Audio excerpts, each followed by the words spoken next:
Welcome to the Ask Dr. Be Good podcast, where we bring you the positive things that are happening in public education today. And so one of the very positive things that we have going on at Legacy is the focus that we have not only on cultural awareness, but on the awareness of self and helping our scholars understand self better. And we do that with some special people who have taken the time to work with our scholars before, during school and after school to make sure that our young people feel like there are people who care about them and their futures. And so I will start with going around the room and having everyone introduce themselves. So Alec, let's start with you. Hi, I'm Alex Sebastian Fletcher, and I attend Legacy Preparatory in Plano. And I'm a ninth grade student. And I actually know both of these wonderful people because Miss Ferguson is the nurse, and Professor Freedom is was one of my teachers in a program. So, yeah. All right, super. Thank you. My name is Bria, and I've been at Legacy for 5 years, since third grade. I know Miss Ferguson because she's obviously the nurse, and she's helped me when I'm hurt or something. And I know Dr. Professor, because my brother goes to his program. You? Hi, I'm Cynthia Ferguson, and I am the school medic at Plano, and I'm also the Wolfitz Girls Group leader, their sponsor. Hello, I am Dominic Closer. I know one of these wonderful people, but I haven't met the other one. She's obviously a wonderful nurse, as I can tell from two scholars. I know Professor Freedom from the program that I was attending, and I know Dr. Be Good because I watch my red podcast. Oh, thank you for that. I'm Professor Freedom, and I know everyone here, and I've been with Legacy about 6-7 years now. And in the early days, but Dr. Good and I worked at Dallas Independent School District together, and been very, very excited about her and her work here. And we work in a number of areas with diversity and a gentleman's program and any other thing they call me to do. So let's sort of go back in time. We opened up in 3 schools in 2012.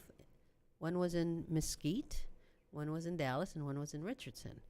And I was principal over the Plano and Mesquite while being superintendent. So I was in the field. I was there.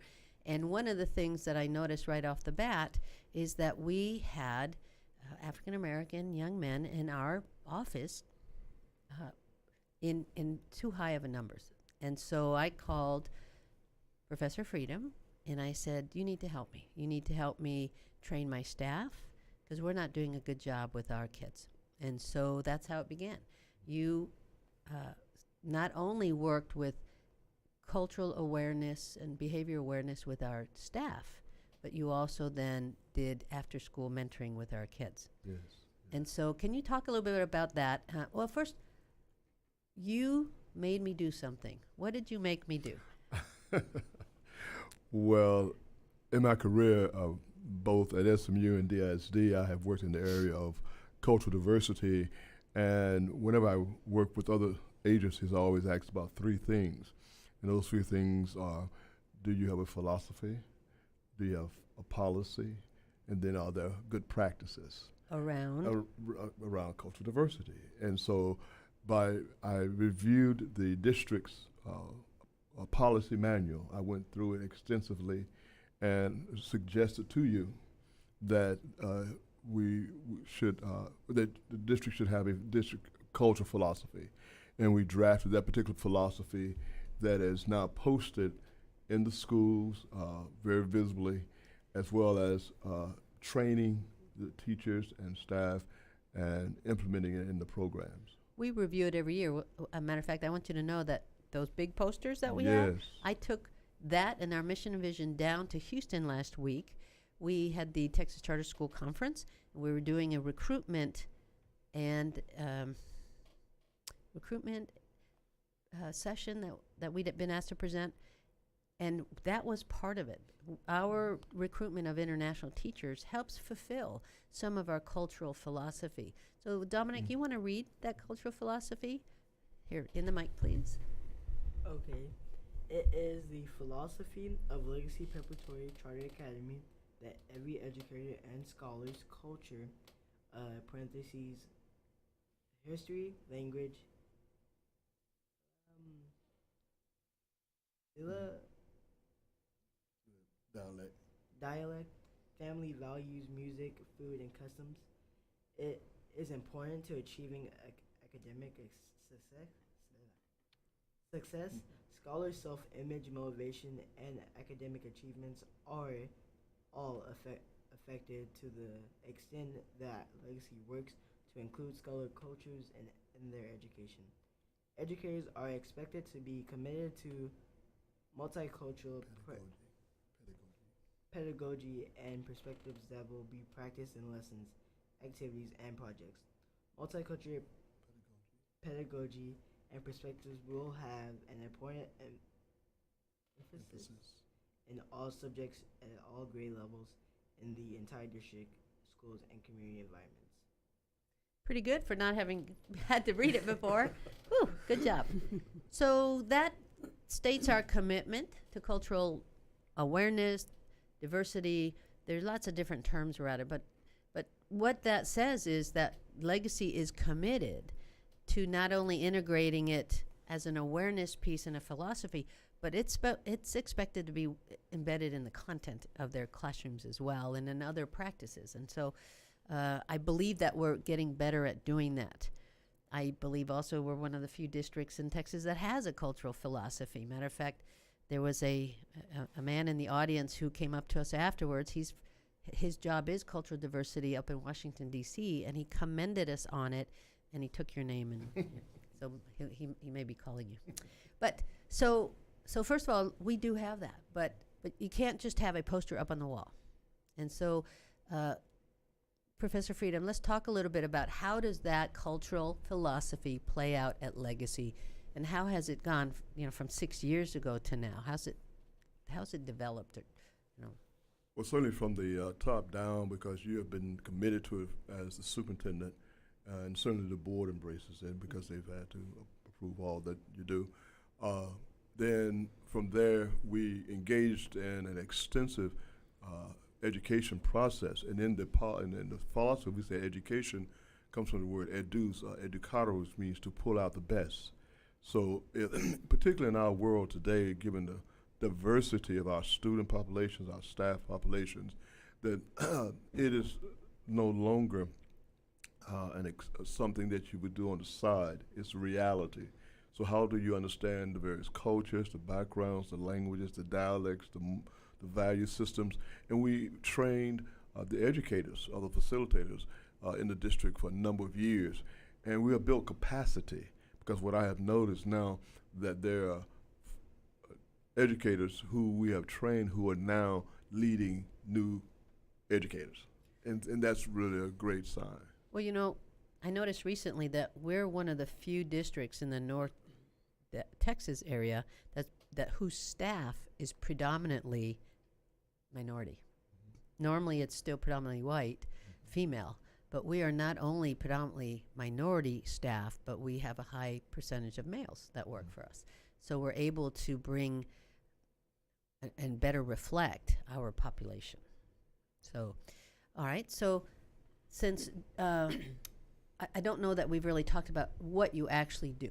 We've talked about training teachers. Training teachers, and then also we started with our after-school programs where we work with students. It's been quite interesting because we have worked with from kindergarten up to 8th grade, and also with the PTO and with the educators. And so it's been interesting because one year at least I requested that we can work with some upper class a little bit, and we found that the parent really, might say, protested a little bit, say, I want the younger children to continue to have this program. And we went back to that model, and we are at that model stage now, where we have from kindergarten all the way up to 8th grade. And in those sessions, we cover basically 4 things: culture, character, citizenship, and cognition, shall I say. Because Developing the brain. we begin with the brain, because we talk about taking the chains off your brain so your mind can work. And we are students learning about dendrites and the synapses. And I mean, they literally take these things home. We make brain models, and we talk about the dendrites, and we make, rhythm and rhyme, dendrites, the more you burn, dendrites, the more we learn. And so these are things that they take home with them, because rhythm and rhyme is the way students learn. That's why we start learning in kindergarten. That's why they're so important. So we want to take this over into the upper class students as well. So, Dominic, what does that look like as a student in Professor Freedom's class? It's very amazing, because at first I didn't know what a dendrite was. I didn't even know they were in our brains. I didn't even know they burned. I didn't know anything was going on in my brain. I just knew stuff was coming in and out. And again, when I was learning in this class, what he said about changing your character, I learned how to. I learned how to act different. Like my posture, I'm sitting up, not relaxing back in the chair more often. And he's also talked about character. My character has built up to talk as a gentleman, and how to act like a gentleman, think like a gentleman, and look at a person's perspective as a gentleman, which I have learned from him in his gentleman's club. Have your parents noticed a difference? Gotta ask them. I bet they have. I bet they have. Well, that's quite amazing. Wow. Okay, so let's go over here. Alec, you are at the Yes. Plano. So Dominic was Mesquite, and you're at the Plano building with doing similar things. So talk Yes, a little bit ma'am. about your experience. If I may share a little backstory, I personally don't have a father, so there's a lack of a male influence. And so that's why Professor Freedom's classes and programs were good, because they influenced something that was lacking, especially how to be a gentleman, how to be a leader, which I've taken quite into account now that I am trying to get involved in student government and all these other leader and executive roles in other clubs. It showed me to think of things differently than I did before, especially Dominic had said about like thinking like a gentleman and thinking how to do things the right way, how it should be. And just set a good example for younger people. Okay, well, that's sort of correlates with some of the research that says that many of our children who sometimes are considered at risk, you might be labeled at risk because you come from a single parent home, but when they make it and people say, why did you make it and your buddy didn't with the same risk, it almost always is because there was an adult who took an interest in the child and made sure that that child was guided in the right direction. And it sounds like some of that's going on. And it's not always Yes, just ma'am. one adult, but a series of adults who, within your early life, and when I say early life, I mean Years into of your childhood. 20s, yeah, Yeah. had an influence on you in a positive way, and made you feel reluctant to go to the dark side, right? Yeah. Because there's too much, accountability to people who care about you. Yeah. Yeah.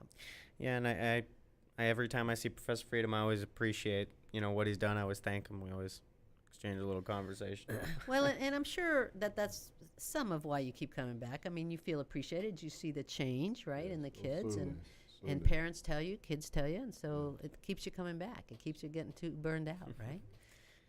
So thank you for that. So let's go to now Miss Ferguson. Miss Ferguson, you have a girl empowerment group. Talk a little bit about that. I was reminded that you started it 5 years ago, which amazes me.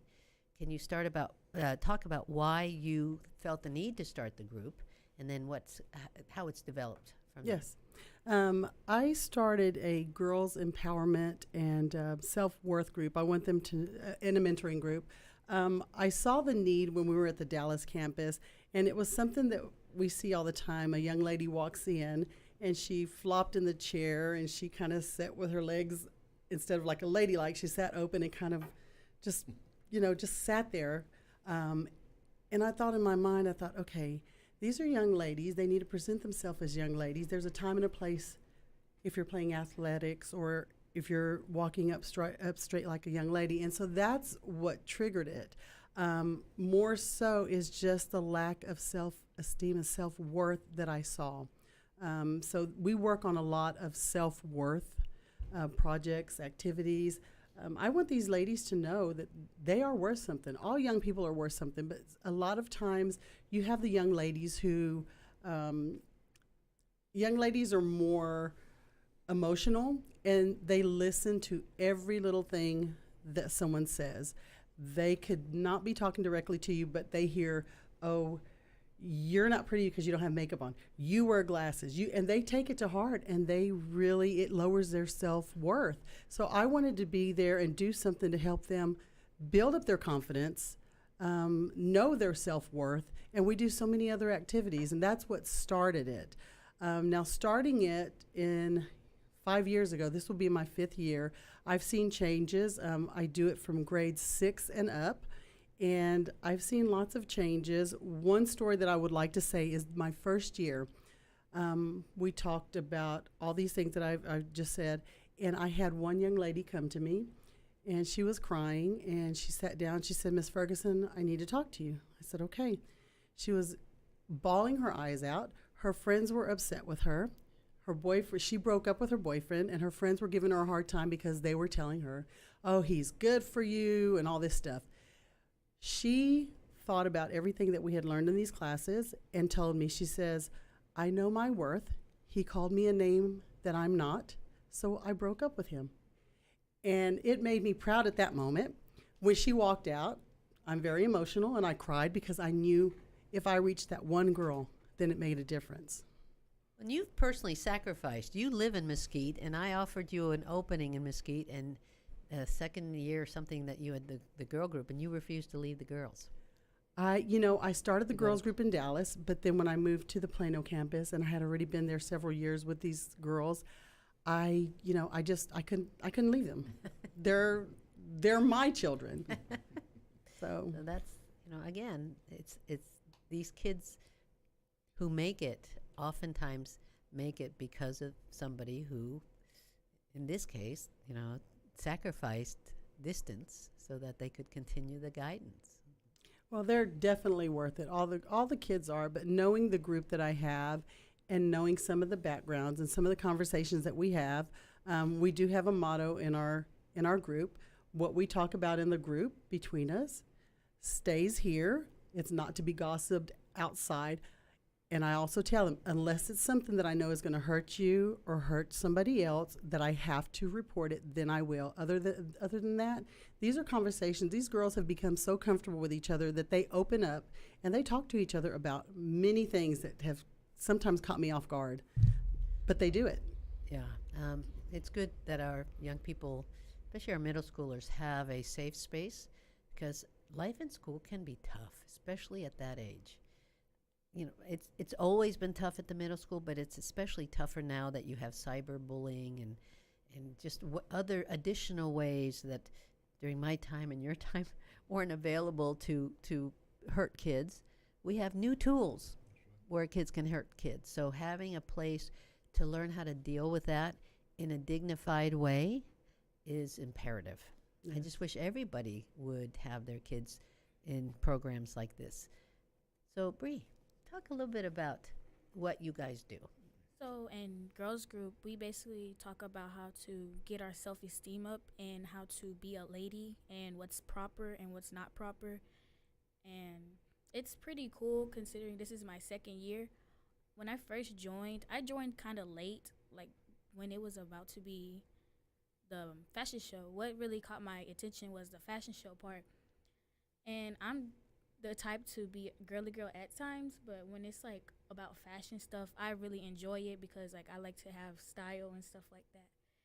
Miss Ferguson, she's a really nice person. She'll help you when you're down, or when she tells me that I'm beautiful every day. If I look sad or something, she'll be like, Bria, remember what you're worth and that you're beautiful and stuff like that. And I really appreciate her for that.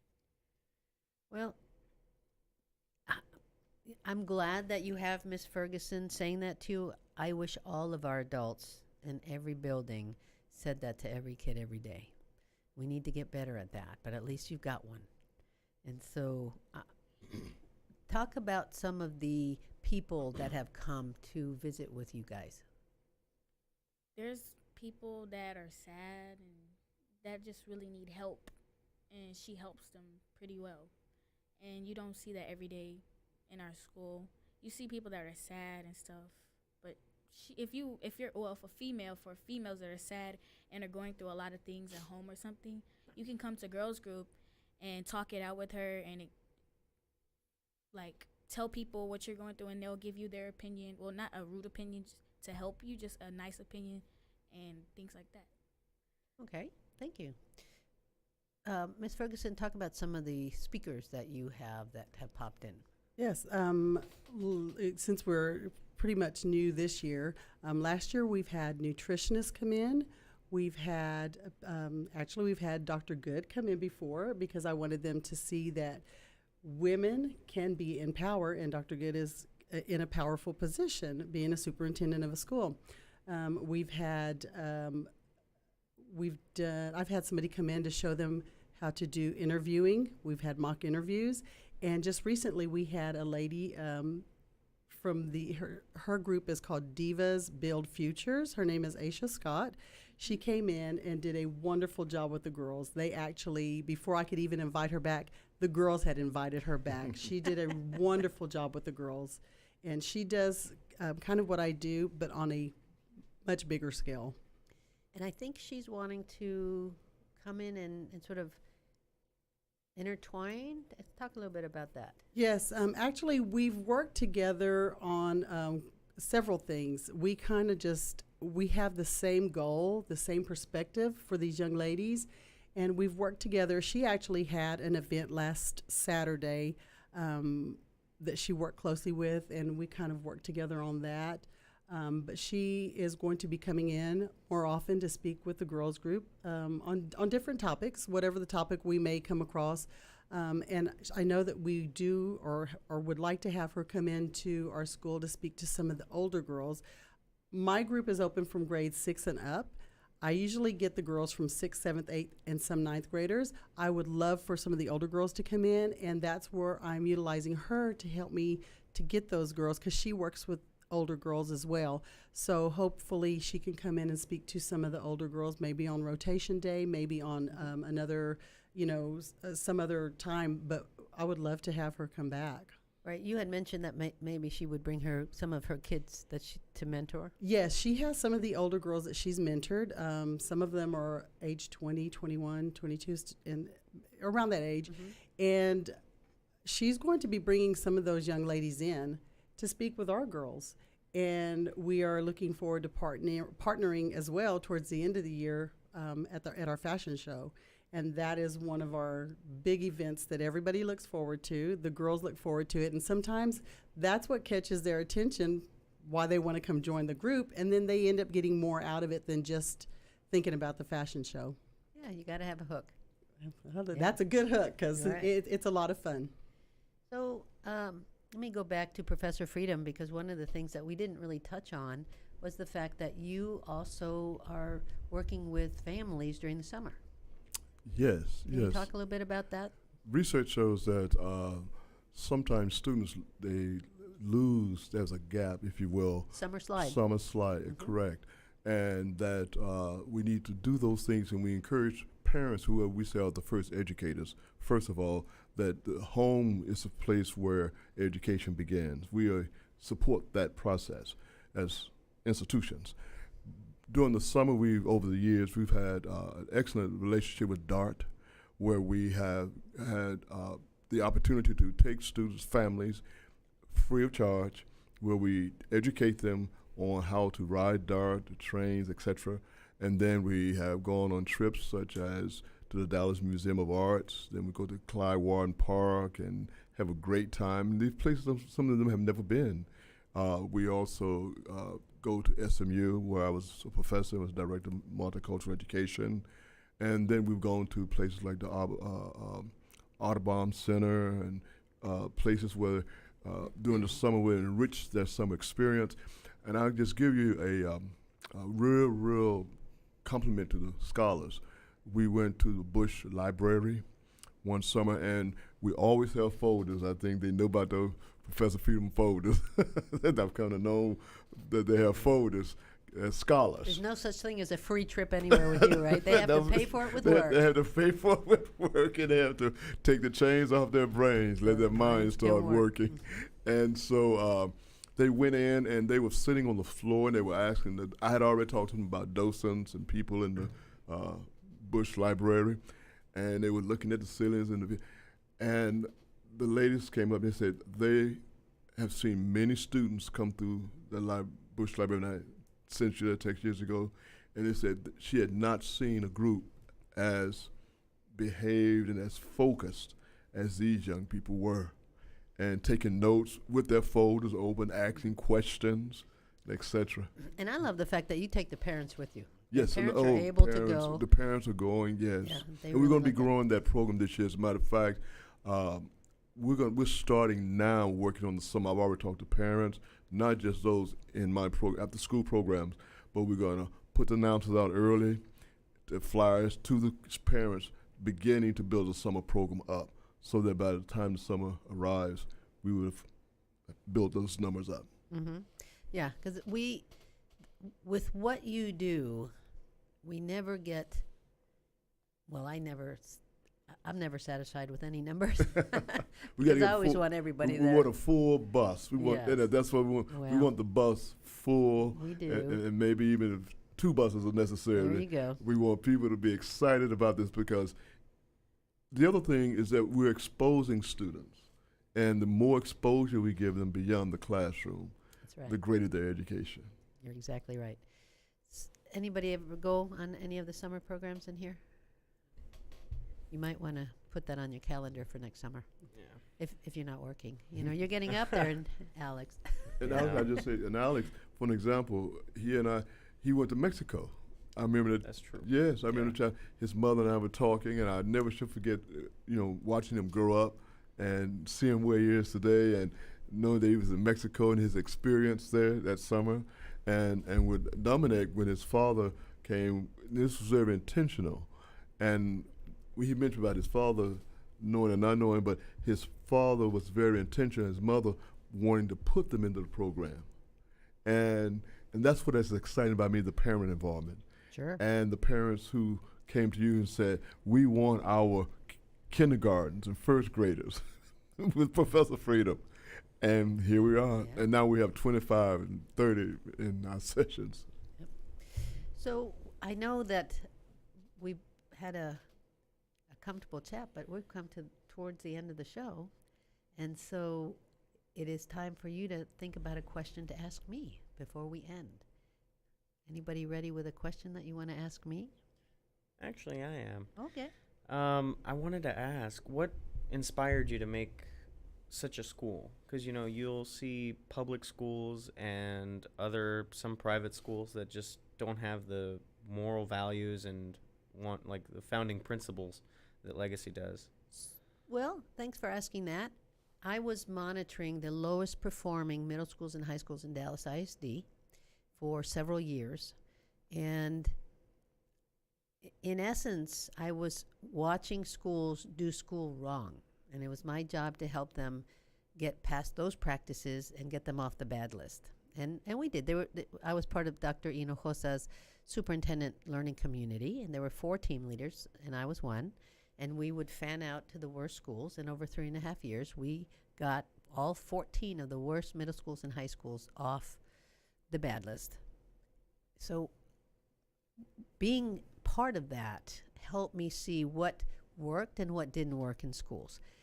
While I was doing that, somebody came to me and said, we have a friend who is working on a charter application, and we need somebody who can write the educational vision part of the application, because there's 3 parts to the charter application: finance, and legal, and then the education mission and vision. So I said, sure, because I didn't, I'd been in the school ISD business for 25 years. I'd been a college professor for several years already, and so I was ready for that challenge. And I wrote what turned out to be a very well-researched but hard to implement instructional practices that we have to work with our teachers on all the time, putting in PBL and dual language with English, Spanish, and Chinese, and engineering as elementary, and 100% PBL K-12, and STEM in the upper grades. All of that, most schools only do one of those things.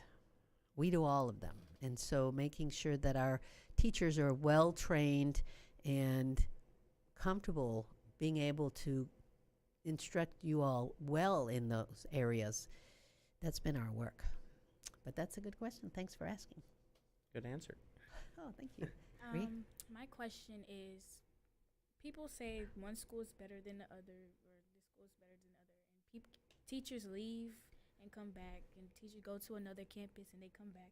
How do you deal with all the confusion and chaos between the teachers and the campus? That's a really good question. So because charters tend not to pay as much because we don't get paid as much as an ISD, we have normally less experienced teachers or no experience. A lot of times we have people that we're training to be a teacher as they're there. And because our training has to be very extensive with the programs that we have, we spend a lot of time with high quality training. These new teachers don't understand that the world that we try to create at Legacy is so supportive, because we want them to stay, because we want them to quickly embrace the instructional strategies we need for them to bring to you. They don't realize that when they go somewhere else, they don't get that. And so you do have cases where teachers leave us so that they can make $5,000 to $7,000 more dollars, and then they contact me within a few months and say, "Can I come back?" And so that's, and how do we deal with it? We just try to deal with it with dignity and with high-class subs, and with finding additional people that we can quickly train up into doing what needs to be done. But it is our constant work to make sure that you all have people in front of you who can give you the learning that we want you to have to make those higher cognitive development decisions, because we're not training you to read books. We're training you to think about solving problems all the time. That book thing, that's old school. The new way to train kids to learn is to learn to solve problems. And so, I hate that we have teachers who sometimes have to leave us to figure out that they had a better thing with us. We try to tell them, I promise. but teachers are like students. Sometimes you have to fail forward, experience it yourself, and then want to come back. Thank you. Dr. Good, Yeah. with everything that has transpired over the last year or so out in our real world, what do you think about the Me Too movement, and how do you feel that it has affected our communities? I think that it's positive and sometimes not positive. It's positive in that there's an awareness of females as equals, and that's very positive. Sometimes I've seen female groups that take it so far that they actually put down other groups, and that's where we need to level down. Does that make sense? Mm-hmm. We can't be so feminine that we say men are bad, because then that creates a problem also. There's an extremism. And so I would caution females from embracing the Me Too movement to the point where we lose sight of our partnership with males.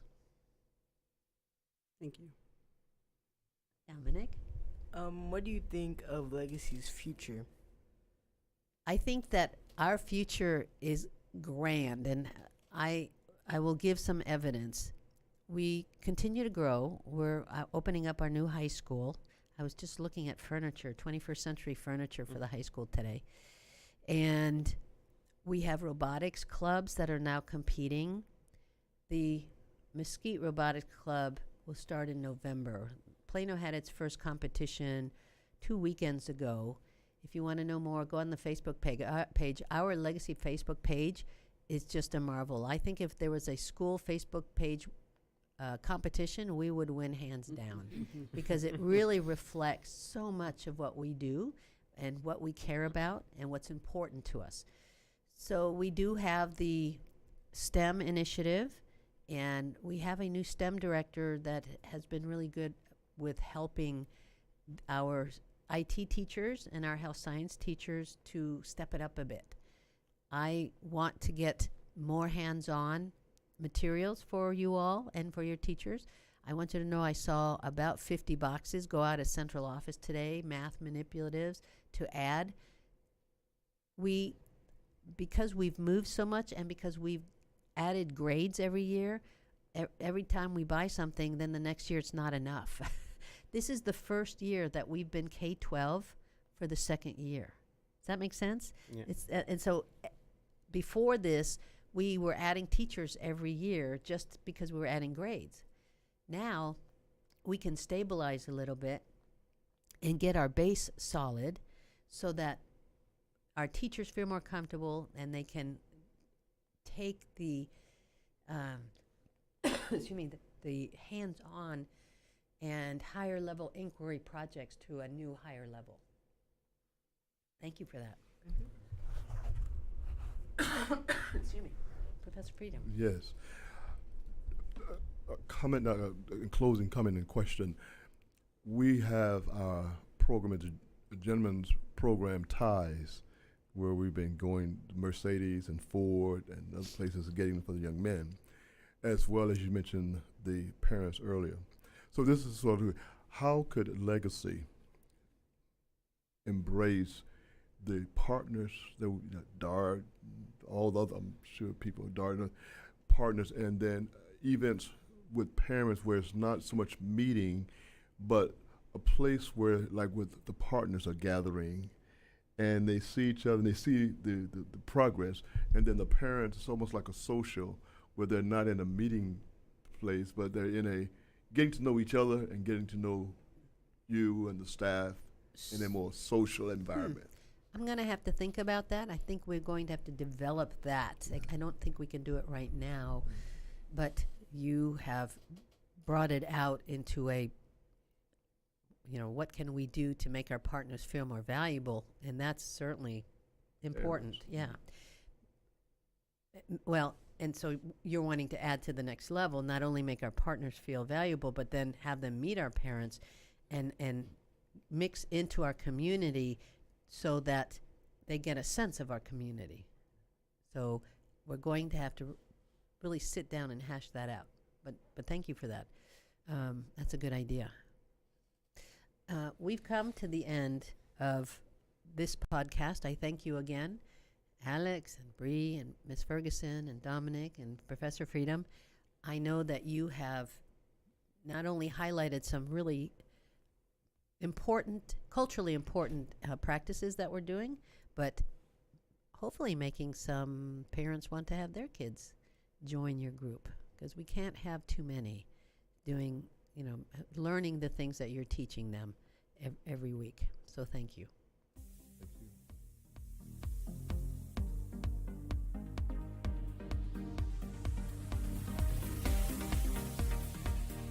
Thank you for tuning in to the Ask Dr. Be Good show. For more information on Legacy Preparatory Charter Schools, visit our website, legacypca.com, or call 469-249-1099. And remember to like us on Facebook, where we stream live weekly Tuesdays at 3 p.m.